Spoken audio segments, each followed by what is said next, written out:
Hello and welcome back to your own channel Maddy Goswami. काफ़ी समय बाद हम लोग ऐसा कुछ वीडियो शूट कर रहे हैं because we got an information of what कि BHMS फाइनल ईयर की एग्जामिनेशंस जल्द ही होने वाली है। लाइक जनवरी फरवरी में आप लोगों के एग्जामिनेशंस होने वाले हैं। मोस्टली जो टाइम टेबल आएगा वो जनवरी के लास्ट वीक का आ सकता है। अभी उसके लिए श्योरिटी नहीं है, लेकिन चांसेस है कि हाँ ऐसा ही कुछ होने वाला है। फाइनल ईयर एक बहुत ही बड़ा सेशन है, बहुत सारी चीज़ें पढ़ने को है। टोटल में आप लोगों के 8 पेपर्स होंगे 2 PM के। मैं आपको लिख करके बता देती हूँ ताकि रिकॉर्ड में रहें, और वीडियो को पूरा देखना। बहुत सारी चीज़ें मैं डिस्कस करने वाली हूँ। शायद थोड़ा सा बड़ा वीडियो हो जाए and this is non rehearse video, so stay tuned. अगर बीच में मुझसे कोई गलती हो जाती हो तो क्षमा प्रार्थी, because I am not gonna edit this video because सच कहूँ तो वीडियो आने में समय इसीलिए लग रहा है और हम लोग इसलिए रेगुलर नहीं हो पा रहे क्योंकि अभी बहुत सारी चीज़ें चल रही है लाइफ में। लाइक क्लिनिक्स होता है, आपकी अपनी प्रैक्टिस होती है, आपको अपना पढ़ना होता है, बहुत सारी चीज़ें होती है। But after that also I have tried to manage somehow this thing, क्योंकि बहुत सारे स्टूडेंट्स हैं जिनसे मैं मिल रही हूँ तो वो यही कह रहे हैं कि यार बहुत ज़्यादा परेशानी आ रही है, फाइनल ईयर से बहुत ज़्यादा डर लग रहा है। तो उस डर को कैसे निकालें, उस डर के साथ कैसे जिया जाए, क्योंकि जीना तो है, फाइनल ईयर क्लियर तो करना है। तो उसी के बारे में हम लोग ये सब कुछ डिस्कस करने वाले हैं। तो सबसे पहले देखते हैं कितने पेपर होंगे। आप लोगों के पास सब्जेक्ट है practice of medicine, community medicine. थोड़ा सा राइटिंग के साथ कोऑपरेट कर लेना प्लीज़, लेकिन मैं कोशिश करूँगी कि अच्छी लिखूँ, आपको समझ में आ जाए। Homeopathic materia Medica, Organon of medicine and repertory, जिसमें से मटीरिया ऑर्गेनॉन हमारे जाने हुए सब्जेक्ट्स हैं। हम लोग इन दोनों सब्जेक्ट्स को जानते हैं। Practice of medicine is the combination of patho physio, जो हम लोगों ने अभी तक पढ़ रखा है, वही सारी चीज़ें। लेकिन कम्युनिटी मेडिसिन और रिपोर्टरी दोनों एकदम ही नए चैप्टर्स हैं, नए सब्जेक्ट्स हैं, नए चैप्टर्स हैं हमारी लाइफ में। सारी चीज़ें एकदम डिफरेंट होती हैं, एकदम नया सा होता है, जिसको पढ़ने में, समझने में और ये जानने में कि क्या आएगा क्या नहीं आएगा, कैसे लिखना है कैसे नहीं लिखना है, अभी तक का समय बीत चुका है। PM के टोटल 2 पेपर्स होंगे, CM का 1 पेपर होगा, मटीरिया के 2 पेपर्स होते हैं, ऑर्गेनॉन के 2 पेपर होते हैं और रिपोर्टरी का 1 पेपर होता है।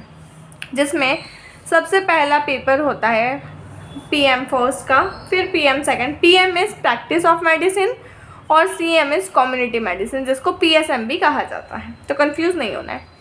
सेकेंड पेपर आपका होता है मटीरिया फर्स्ट, मटीरिया सेकेंड, और फिर थर्ड होता है Organon first, Organon second. Materia Organon के ऊपर नीचे हो सकते हैं। तो 1 2 3 4 5 6 7th पेपर होता है आपका कम्युनिटी मेडिसिन का, और 8th पेपर होता है आपका रिपोर्टरी का। तो इस तरीके से आपका टाइम टेबल कुछ बनता है। अब हम लोग देखते हैं, शुरुआत हम लोग करते हैं प्रैक्टिस ऑफ मेडिसिन से कि कैसे पढ़ना है। हम लोग आज ये डिस्कस करेंगे, फिर धीरे धीरे हम लोग पढ़ने की भी आदत डालेंगे, करेंगे, सब कुछ होगा। मैं आपको सब कुछ रिवाइज करवाऊंगी, सारा कुछ होगा, लेकिन उसके लिए समय लगेगा और आप लोगों का सपोर्ट लगेगा। हम लोगों ने पहले भी कई सारी सीरीज स्टार्ट की है, लेकिन एंड नहीं कर पाते क्योंकि आप लोगों का सपोर्ट नहीं मिल पाता है, and that is very very needed to keep us encouraged about. हम लोग समय निकाल करके अगर वीडियोस बनाते हैं तो वो आप ही लोगों के लिए, और अगर वो वीडियो कोई देख नहीं रहा है, किसी का प्रॉफिट नहीं है, तो यूँ ही स्टोरेज बढ़ा करके दुनिया में कोई मतलब नहीं है। मतलब मैं अपने फ़ोन से डिलीट कर दूँगी, लेकिन कहीं ना कहीं यूनिवर्स में वो स्पेस तो जो स्टोरेज है वो स्पेस तो ऑक्यूपाई कर रहा है ना। So why do we need to go for a social pollution, right. Total मिलाकर के 24 चैप्टर्स हैं, जिसमें से चैप्टर नंबर 1 2 3 4 आप लोग बहुत अच्छे से पढ़ चुके हो। CVS बहुत अच्छे से पढ़ा है हम लोगों ने, रेस्पिरेटरी बहुत अच्छे से पढ़ा है, यूरिनरी बहुत अच्छे से पढ़ा है, एलिमेंट्री GIT बहुत अच्छे से पढ़ा है, हर साल पढ़ा है, और उनके मोस्ट ऑफ द क्वेश्चंस आप कर पाते हो। इन्फेक्शियस डिसीज़ में कई बार बच्चे अटक जाते हैं, लेकिन क्योंकि ये PM है तो इन्फेक्शियस डिसीज तो इम्पॉर्टेंट है भैया। Disorder of blood and blood forming organs भी हम लोग कई बार पढ़ चुके हैं। फर्स्ट ईयर में तो ब्लड का इतना बड़ा चैप्टर था, और शायद कुछ कॉलेजेस में तो ऐसा था कि ब्लड ही चल रहा था पूरे साल, उसके अलावा बाकी चैप्टर्स हुए ही नहीं हैं। एसटीडी एक बहुत छोटा सा चैप्टर है। एंडोक्राइन भी हम लोग फर्स्ट ईयर से ही पढ़ चुके, कुछ नई चीज़ें नहीं आती है, ये बात को हमेशा दिमाग में रखो। एंडोक्राइन एंडोक्राइन ही रहेगा, थायराइड ग्लैंड ही रहेगी, बदल नहीं जाएगी फाइनल ईयर में आके, सेम रहेगी। एमडी के लिए भी पढ़ोगे तो thyroid gland is thyroid gland, nothing extra than that. बस ये होता है कि चीज़ों को हमें थोड़ा सा डीप में पढ़ना पड़ता है। लेकिन मैं आपसे यही कहना चाहूँगी कि अगर आप नहीं पढ़ पा रहे हैं ना डीप में, तो जितना है उतना ही पढ़ो। आपने जितना फर्स्ट ईयर में पढ़ा ना एटलीस्ट उतना पढ़ लो, ताकि आप क्वेश्चन तो अटैम्प्ट कर पाओ, ठीक है। ट्रॉपिकल डिसीजेस में आपको, अगर ट्रॉपिकल डिसीज़ आप किसी भी एक सब्जेक्ट से कर लोगे तो भी चलेगा, क्योंकि कम्युनिटी मेडिसिन में भी ट्रॉपिकल डिसीजेस दी हुई हैं, वही कॉलेरा मलेरिया, दोनों में डिसीजेस सेम रहेगी। उसका मलेरिया बदल नहीं जाएगा, इसका मलेरिया बदल नहीं जाएगा। टाइफाइड उसमें भी सैल्मोनेला टाइफी से ही होगा, यहाँ पर भी सैल्मोनेला टाइफी से ही होगा, प्लाज्मोडियम से नहीं हो जाएगा, ठीक है। CNS जिससे बच्चे भागते हैं लेकिन करना पड़ता है, कोई सॉल्यूशन नहीं है। कोलेजन एंड ग्रैन्युलोमैटस डिसीज़ एक नया चैप्टर है। चिल्ड्रन डिसीज़ में मेन जो हमें पढ़ना है वो मैं आपको चैप्टर वाइज टॉपिक्स बताती जाऊंगी, जैसे जैसे हम लोग वीडियोस के नेक्स्ट पार्ट्स लाएंगे कि कौन से चैप्टर में से आपको क्या क्या क्वेश्चंस करने हैं। जैसे अभी तक हम लोग फर्स्ट सेकंड थर्ड ईयर के लिए करते आए हैं, फाइनल ईयर की भी कुछ वीडियोस डली हुई है PM CM रिपोर्टरी के लिए, लेकिन इस बार मैं सोच रही हूँ थोड़ा सा एक प्रॉपर फॉर्मेट में डाल दे, ताकि आने वाली जितनी भी बैचेज हैं उनको भी इससे बेनिफिट मिल सके। तो MPMSU के अकॉर्डिंग ही हम लोग पढ़ेंगे। मैं खुद भी MPMSU के स्टूडेंट रही हूँ, तो DAVV के अकॉर्डिंग हम लोग बिल्कुल नहीं जाएंगे। बात करें मेटाबॉलिक डिसीजेस की, तो इसमें भी 4-5 डिसीजेस ही पढ़नी है, जो हम लोग ऑलमोस्ट, जिनका इंट्रोडक्शन तो एटलीस्ट हमें पता ही है, अगर नहीं ज़्यादा कुछ तो भी। विटामिन डेफिशिएंसी डिसीजेस भी हम लोग कई बार पढ़ चुके हैं।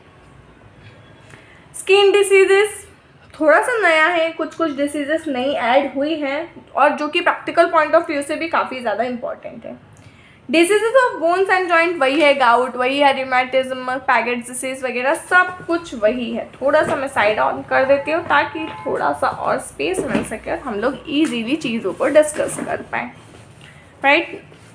आई थिंक सभी को क्लियरली दिख रही होगी चीज़ें।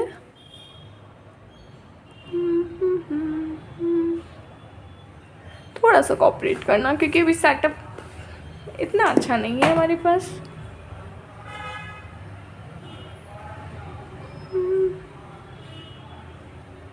ठीक है। साइकोलॉजिकल डिसीजेस में से दो नंबर में से बहुत सारे क्वेश्चन आते हैं, इसलिए साइकोलॉजिकल डिसीज़ पढ़ना ज़रूरी है। इनसे मुझे बहुत डर लगता था जब मैं पढ़ती थी ना, तो ये मैं डायरेक्टली ऐसे खुला करती थी, क्योंकि मुझे इनके चेहरे से बहुत ज़्यादा डर लगता है। एकदम आप अंधेरे में पढ़ रहे हो, शांति आपके आसपास, और ये एकदम से दिखे। इनका फोटो सही है, रॉबर्ट सर से इतना डर नहीं लगता है, लेकिन स्टुअर्ट क्लोज सर से तो बहुत डर लगता है, मुझे अभी भी डर लग रहा है, इसलिए मैं उन्हें हटा देती हूँ। सेक्शुअल डिसऑर्डर्स मतलब 1-2 बनने का चैप्टर है, बहुत ईजी, सारी चीज़ें आपको यूं ही समझ में आ जाएगी। चैप्टर नंबर 19 है disease due to chromosomal abnormality. सिर्फ और सिर्फ 3 चीज़ें पढ़नी है इसमें से। जब हम लोग डिस्कस करेंगे चैप्टर वाइज, मैं आपको बता दूंगी कि वो 3 चीज़ें क्या हैं। चैप्टर नंबर 20 है disorder of water electrolyte balance. इसमें से भी 2-3 चीज़ें ही करनी है हमें, जैसे metabolic acidosis, respiratory acidosis, electrolyte imbalance क्या होता है, RS क्या होता है, कैसे बनाया जाता है, ये चीज़ें बस। इसके बाद बात आएगी common poisons and their corrosive effects की। अगर आपने साल भर में ये चैप्टर एक बार भी पढ़ लिया ना तो भी बहुत है, क्योंकि PM में क्वेश्चन नहीं आते। FMT से मैं जानती हूँ आप लोग भाग करके आए हैं, PM में इसके क्वेश्चंस नहीं आएंगे। सॉरी, यस, इसीलिए मैं बोल रही थी कि वीडियो अनकट बनने वाला है, एकदम realistic. Inborn errors of metabolism में से बहुत कम चांसेस है कि क्वेश्चन आए। क्लिनिकल इम्यूनोलॉजी में से भी क्वेश्चन नहीं आता, और बायोलॉजिकल डाटा आप लोगों को सिर्फ पढ़ने के लिए दिया हुआ है। तो हमें अगर कुल मिलाकर के देखा जाए तो 15 चैप्टर्स है जो बहुत अच्छे से पढ़ने हैं, और 5 चैप्टर्स है जिनका हमें ओवरव्यू लेना है। तो ऐसे करके हमारे 20 चैप्टर्स कवर अप हो जाएंगे। नेक्स्ट हम लोग डिस्कस करते हैं एक और महान ग्रंथ। हाँ, होम्योपैथी में भी ग्रंथ है यार। तो ये है के पार्क की बुक, और मैं इसे ही प्रेफर करती हूँ पढ़ने के लिए भी, पढ़ाने के लिए भी, क्योंकि बहुत अच्छी बुक है। लाइक मुझे अभी तक कोई ऐसी दिक्कत आई नहीं है इस बुक से पढ़ते हुए। काफ़ी सारे चैप्टर्स हैं, हमें सब चैप्टर्स तक नहीं जाना है, सारी चीज़ों को नहीं ध्यान देना है। हम लोग स्टार्ट करेंगे पढ़ना हमारा चैप्टर नंबर 2 से, concept of health and disease से। उसके बाद जाएंगे principles of epidemiology and epidemiological method. इसमें भी मैं आपको क्वेश्चन चैप्टर वाइज बता दूंगी कि किस में कौन सा चैप्टर करना है और कैसे कैसे करना है, कहाँ से कर सकते हो। इफ़ यू वांट, मेरे पास मेरे हैंड रिटन नोट्स भी हैं। हाँ, मैं हर साल बनाती हूँ और ये मेरे पास अवेलेबल है एकदम अच्छे से शॉर्ट में MPMSU के स्टाइल में लिखे हुए। अगर हम लोग बात करें एपिडेमियोलॉजी के, तो उन चैप्टर्स के भी मेरे पास सारे क्वेश्चन के नोट्स बने हुए हैं। तो अगर आप चाहते हैं तो हम लोग नोट्स भी अवेलेबल करवाते हैं आपको। आप हमें कमेंट्स में बता सकते हैं और नोट्स आपके होम एड्रेस पर डिलीवर हो जाएंगे। Epidemiological method, case control study क्या होता है, कैसे केस को सिलेक्ट करते हैं, एडवांटेजेस क्या है, डिसएडवांटेज क्या है। 10 नंबर का क्वेश्चन आया, यहाँ से शुरू करना है, यहाँ पर ख़त्म कर देना है, दैट्स इट। कुछ एक्स्ट्रा फालतू चीज़ नहीं लिखनी है। और मैंने लिखी हुई भी नहीं, ऐसा नहीं कि मैं आपको यहीं तक का बता रही हूँ। देखो पेज नंबर डाल के रखती हूँ मैं। 54 है, यहाँ पे दिख रहा है 54 है, 55, 56, ख़त्म। और थोड़ा सा मैं दूर दूर लिखती हूँ, मेरी राइटिंग इस टाइम थोड़ी सी बड़ी आई थी, इसलिए इतना भी है। कोहॉर्ट स्टडी 5 नंबर में आए तो आपको ये लिखना है, यहाँ तक का बताना है, एडवांटेज डिसएडवांटेज लिखना है, दैट्स इट, ख़त्म। 10 मार्क में आया तो आपको पूरा लिखना है। एपिडेमिक डिसीज़ क्या होता है, सारे के सारे नोट्स मेरे पास अवेलेबल हैं, एकदम छोटू छोटू से लिखे हुए। तो अगर आप चाहते हैं तो आप ये भी बुलवा सकते हैं। आपको एक और हमने बेनिफिट बता दिया है। Coming back to our point, 4th है स्क्रीनिंग फॉर डिसीज़। बहुत छोटा सा चैप्टर है और बहुत क्यूट चैप्टर है, मतलब बहुत अच्छा चैप्टर है। ज़्यादा कुछ दिया हुआ नहीं है और ज़्यादा हमें दिमाग लगाने की ज़रूरत नहीं पड़ती है इसमें। मेन चीज़ ये कहना चाहती हूँ मैं, ठीक है। चैप्टर नंबर 5 तो भाई साहब इतना बड़ा है कि बुक आदि उसमें ही ख़त्म हो जाती हैं। ये देखो, ये यहाँ तक चैप्टर नंबर 5 ही चल रहा है। ये नॉन कम्युनिकेबल आ गया है, ये कम्युनिकेबल, और मैं झूठ नहीं बोल रही हूँ। चैप्टर नंबर 6 और ये आधी बुक में बाकी चैप्टर्स हैं। बुक को देख कर के डर लगता है, बाकी अंदर ऐसा कुछ भी नहीं है। अच्छी बुक है, अच्छा सब्जेक्ट है, हम लोग साथ में पढ़ेंगे तो बहुत ज़्यादा इजी हो जाएगा। मैंने बहुत सारी वीडियोस इस सब्जेक्ट की डाल रखी है ऑलरेडी, एक PDF फॉर्म में अवेलेबल होगी। अगर आप हमारे चैनल के कौन से पेज में जाएंगे तो आपको मिल जाएगा, लाइक प्लेलिस्ट में जाएंगे तो आपको मिल जाएगा कि कम्युनिटी मेडिसिन पर बहुत सारी वीडियोस अपलोडेड है। पिछले साल के क्वेश्चन पेपर भी हम लोग डिस्कस कर चुके हैं और हम लोग जो क्वेश्चंस बताते हैं, टच वुड, मतलब कुछ ऐसा है, मतलब इतने सालों से मैं पढ़ रही हूँ, पढ़ा रही हूँ, तो इतना हो जाता है कि हाँ कौन सा क्वेश्चन आने वाला है, और वो क्वेश्चन सच में भी एग्जाम्स में आते हैं। That's the magic, you know. तो चैप्टर नंबर 6 बहुत इजी है, मतलब कार्डियोवास्कुलर डिसीज़ कैसे होती है, क्या होती है, कैसे फैलती है, उसको कैसे हमें कंट्रोल करना है, ओबेसिटी कैसे होती है, हाइपरटेंशन कैसे होता है, क्या मेजर रिस्क फैक्टर है, कैसे कंट्रोल कर सकते हैं और कैसे बढ़ रहा है, ये सारी चीज़ें ही बतानी होती हैं। हेल्थ प्रोग्राम्स इन इंडिया कर के ही जाना, कहीं पर भी कोई सा भी प्रोग्राम आ सकता है, हम लोग कुछ नहीं कह सकते हैं। 8th आप नहीं भी करेंगे तो भी चलेगा। 9th आपको करना है, 9th chapter is important, demography and family planning. 10th है preventive medicine and ops, pedia and geria. थोड़ा सा करना ही इम्पॉर्टेंट होता है। न्यूट्रिशन एंड हेल्थ ठीक ठीक से कर लेना। मेडिसिन एंड सोशल साइंस नहीं भी किया तो भी चलेगा। इन्वायरमेंट एंड हेल्थ हमें पढ़ना है। हॉस्पिटल वेस्ट मैनेजमेंट हमें पढ़ना है। डिज़ास्टर मैनेजमेंट नहीं भी पढ़ा तो अगर क्वेश्चन आता है तो वो आपकी नॉलेज बेस पर आएगा तो आप लिख पाएंगे। ऑक्यूपेशनल हेल्थ हमें करना है। जेनेटिक्स एंड हेल्थ नहीं किया चलेगा। मेंटल हेल्थ नहीं किया चलेगा। हमें इसमें सबसे अच्छी बात यह है कि हमें 2nd चैप्टर करना है। 2nd, 3rd, 4th, 5th, 6th, 7th chapter count करना। 2nd, 3rd, 4th, 5th, 6th, 7th, 9th, 10th, 11th, 13th, 14th, 16th, बस। अगर आपने 12 चैप्टर्स भी कर लिए ना 23 चैप्टर्स में से भी, तो भी इतना हो जाएगा कि आप लोग पास तो हो ही रहे हो। उसके बाद देखो 1-2 क्वेश्चंस तो पूरे पेपर में आते ही है इधर उधर से। टॉपर्स भी होते हैं जिनको भी नहीं आएंगे वो क्वेश्चन, कि 2 मार्क में एक क्वेश्चन तो ऐसा वो देगा ही देगा कि आपको नहीं आएगा, उसके लिए आप कुछ नहीं कर सकते हो। तो हमें जो आता है ना, हमें उसके लिए खुश होना चाहिए। जैसे कई बार क्लिनिक में ऐसा होता है कि जो पेशेंट ठीक हो जाता है आप उसके लिए खुश नहीं होते, लेकिन जो पेशेंट ठीक नहीं हो पा रहा है आपसे आप उसके लिए दुखी होते हो। और ये हमारी एक, क्या कहूँ मैं, एक आदत सी है। तो मैंने आपको बता दिया कितने चैप्टर्स आपको पढ़ने हैं। अब जब हम लोग सेपरेटली डिस्कस करेंगे तो हम लोग ये डिस्कस करेंगे कि कौन से चैप्टर में से और कौन सा क्वेश्चन पढ़ना है। तो ये हुआ हमारा सीएम का डिस्कशन। इसके पहले हम लोगों ने किया था पीएम का डिस्कशन। अब हम लोग करेंगे रिपोर्टरी का डिस्कशन। हाँ, रिपोर्टरी, जिसकी बुक तो है छोटी सी, लेकिन है इतने पन्नों की, लगभग 700 750 पन्ने हैं इस बुक में। अच्छा, मेरी फिंगर पर ये कुछ आपको निशान दिख रहा है, ये नेल पेंट नहीं है। मेरी उंगली एक ड्रॉवर में आ गई थी, उसके बाद ये ऐसा हो गया है। अगर आप लोग होम्योपैथिक प्रैक्टिशनर्स हैं तो बताइए इसके लिए कौन सा मेडिसिन होता है जिसकी वजह से ये पूरा गायब हो जाएगा।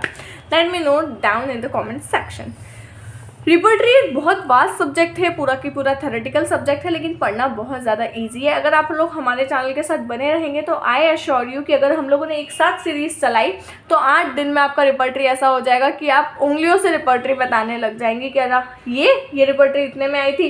हैनीमैन सर ने फ्रैगमेंटा डिविरिबिस मेडिकामेंटोरम पॉजिटिवस 1905 में लिखी थी, उसमें इतना इतना उन्होंने मेंशन किया था। उसके बाद उनको और नीड पड़ी तो जहर सर आए, फिर आई एंटीसोरिक की, फिर आइसोरिक की।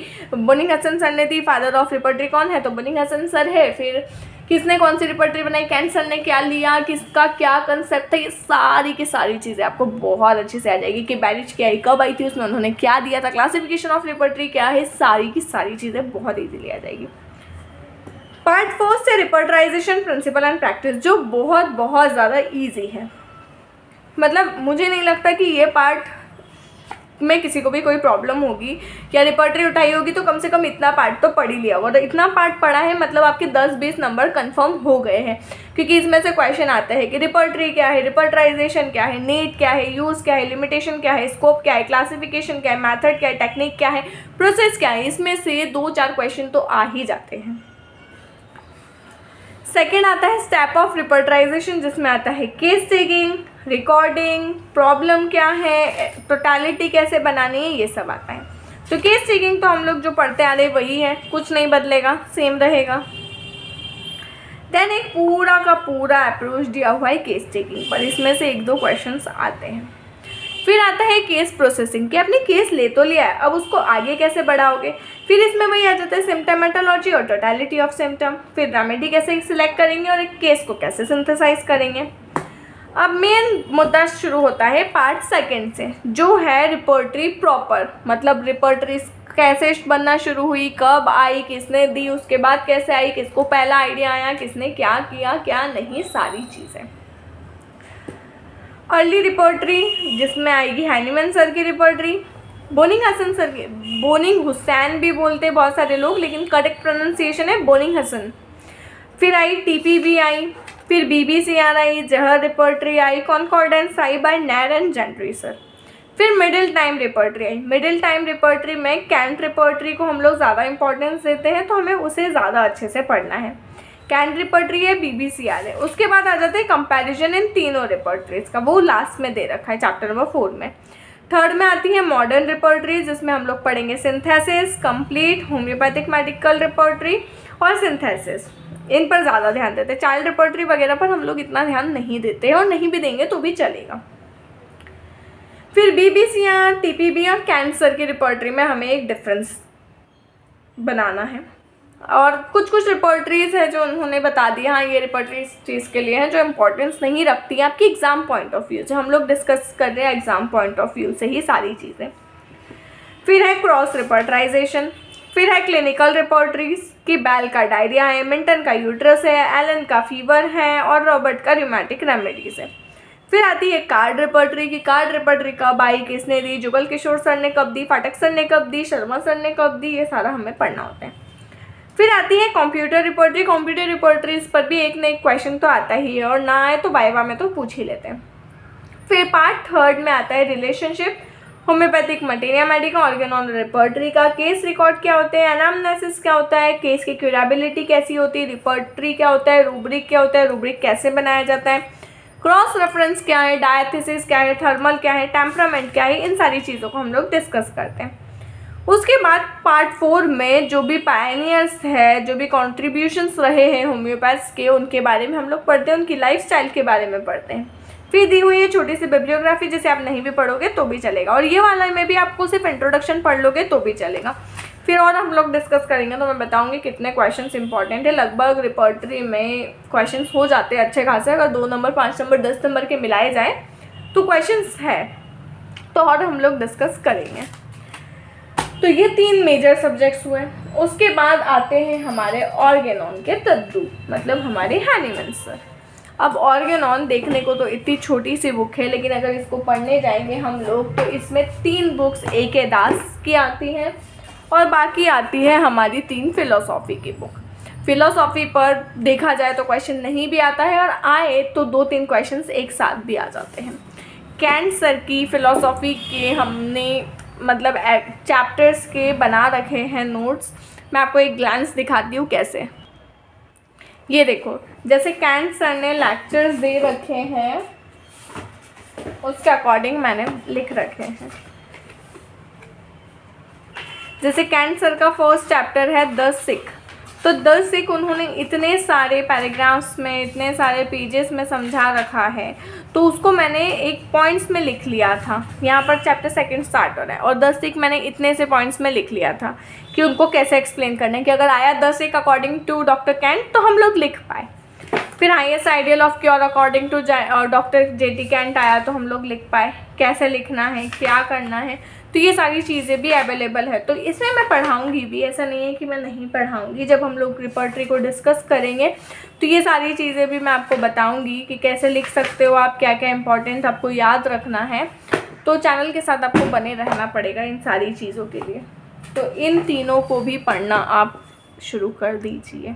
आखिरी टाइम पर कुछ नहीं हो पाता है, और डर के मारे, फोबिया के मारे हमें जितना याद होता है हम उतना भी भूल जाते हैं। तो देखो, ऑर्गेनॉन तो एक एंडलेस टॉपिक है, जिसको जितना भी डिस्कस कर लिया जाए वो ख़त्म नहीं होगा। इतने सारे एफोरिज्म्स से कहीं से भी कुछ भी आ जाता है, लेकिन हम लोग कोशिश करेंगे कि हम लोग एफोरिज्म्स को भी कवर कर पाए। Coming on to our last subject, that is materia medica. Materia medica में भी बहुत सारी मेडिसिन्स है, और मेन टास्क ये होता है कि आपको फाइनल ईयर में first year, second year, third year की भी मेडिसिन रिवाइज करनी होती है। तो let me give you a review कि मैंने फाइनल ईयर की मेडिसिन्स को भी कैसे प्रिपेयर करके रखा है। तो ये है मेरी मटेरिया मेडिका की कॉपी, जिसमें मैंने मेडिसिन्स लिख रखी है। ये है फाइनल ईयर की मेडिसिन, बस इतने में ख़त्म। एबिस्कैन है, एबिस नाइग्रा है, मतलब सारी की सारी मेडिसिन्स मैंने लिख रखी है। रननकुलस, बल्बोसस, रेफेनस, रतानिया। कुछ मेडिसिन है जो 1 पेज से ज़्यादा जाएगी, लेकिन उससे ज़्यादा नहीं जाएगी। रियम, रोडोडेंड्रॉन, विनका माइनर, फाइबरनम ऑप्युलस, वैक्सीनिनम, अर्टिका यूरेंस।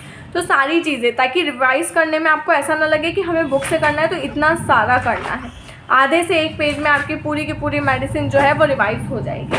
तो चैनल के साथ बने रहना है। लेकिन अभी मैं जो सोच रही हूँ वो मैं ये सोच रही हूँ कि मैं आप लोगों का मटेरिया मेडिका कंप्लीट करवा दूँ। लाइक हम लोग सीरीज़ चलाएंगे, उसमें एक लेक्चर में हम लोग 5 से 10 मेडिसिन, या छोटी छोटी होगी तो 15 मेडिसिन कवर कर ले, ताकि जो फाइनल ईयर की मेडिसिन है total of, I don't remember the exact number, लेकिन शायद 125 है, ऐसी कुछ मेडिसिन है, 125, 175 या उससे ज़्यादा। तो मैं वो आपकी कवर अप करवा दूँ, ताकि फर्स्ट ईयर, सेकेंड ईयर की तो थोड़ी बहुत हमने पढ़ी होती है तो याद हो ही जाती है, लेकिन फाइनल ईयर का कुछ भी नहीं है, तो एटलीस्ट हमें उतना हो जाए। तो आप लोगों को क्या लगता है, क्या करना चाहिए, क्या नहीं करना चाहिए, प्लीज़ कमेंट सेक्शन में ज़रूर बताना। लास्टली हम लोग डिस्कस करते हैं कि एक टाइम टेबल बनाते हैं जिसके अकॉर्डिंग हम लोग प्लान कर सके, तो हम लोग ईजिली सारे सब्जेक्ट्स को दिन में एक बार कम से कम पढ़ सकें। बहुत सारे स्टूडेंट्स हैं जो शायद हॉस्पिटल जाते हैं, कुछ क्लिनिकल प्रैक्टिस कर रहे हैं, सब अपनी अपनी दुनिया में लगे हैं। लेकिन हम लोग कम से कम इतना तो कर सकते हैं कि हम लोग मॉर्निंग में 1 घंटा निकाल करके, लाइक 8 to 9 में या 9 to 10 में एक सब्जेक्ट ले लें जिसमें हम लोग रिपोर्टरी पढ़ लें। सुबह सुबह फ्रेश माइंड से हम लोगों का रिपोर्टरी हो जाएगा। नून में आपको टाइम नहीं मिल रहा है, ठीक है, बात मान ली। आप लोग इवनिंग में 1 घंटा निकाल सकते हैं, लाइक 6 से 7, 7 से 8, 8 से 9, जो भी आपका टाइम निकल रहा है उसमें आप लोगों ने CM पढ़ना शुरू कर दिया। ऐसा नहीं बोल रही हूँ कि आपने पहले दिन ही उठाया और एक चैप्टर कंप्लीट कर लिया, नहीं, आपने एक चैप्टर का इंट्रोडक्शन पढ़ लिया, ओवरव्यू पढ़ लिया, उसमें क्या क्या इंपॉर्टेंट क्वेश्चन है वो आपने देख लिया, वो भी बहुत होगा इनिशियल पीरियड के लिए जब तक टाइम टेबल नहीं आता है। अब नाइट में आपको थोड़ा सा ज़्यादा टाइम देना पड़ेगा, तो नाइट में आप ये कर सकते हैं कि खाना खाने के बाद जो आपका टाइम होता है 9 से 10 बजे में आप एक बार पीएम कर लो, और सोने के पहले बिफोर बेड आप कम से कम ये कर लो कि आप ऑर्गेनॉन को थोड़ा थोड़ा पढ़ते जाओ, like 2 to 3 topics, 1 to 2 topics, ये आप कर लो। और मटेरियल की टेंशन लेना बिल्कुल छोड़ दो। अगर आप हमारा साथ दोगे तो हम लोग आपको material with in a month करवा देंगे। विद इन अ मंथ मतलब मैं ज़्यादा बोल रही हूँ कि कई बार हम लोग वीडियो अपलोड नहीं कर पाए, कोई सारी कैलामिटीज़ आ गई, सब कुछ हमने सोच लिया। और अगर वैसा देखा जाए कि अगर रूटीनली सारी चीज़ें चली, आप लोगों का रिस्पॉन्स अच्छा रहा, तो विद इन 15 डेज भी हम लोग मटेरियल मेडिका कंप्लीट करवा सकते हैं। Depends on your response towards our video. तो आप बस कानों में ईयरफोन लगाने और बस सुनते चले जाने। सुनी हुई चीज़ें भी कई बार याद रह जाती है और एग्ज़ाम टाइम में वो चीज़ें याद आती है। तो एटलीस्ट अगर आप अपने दिन के कम से कम 3-3.5 घंटे निकाल पा रहे हैं, तो आप इस टाइम टेबल को फॉलो करके भी इतना तो अचीव कर सकते हैं कि पास होना है। कोविड वाली जो बैच रह गई थी, बहुत लॉस हुआ है, आई नो।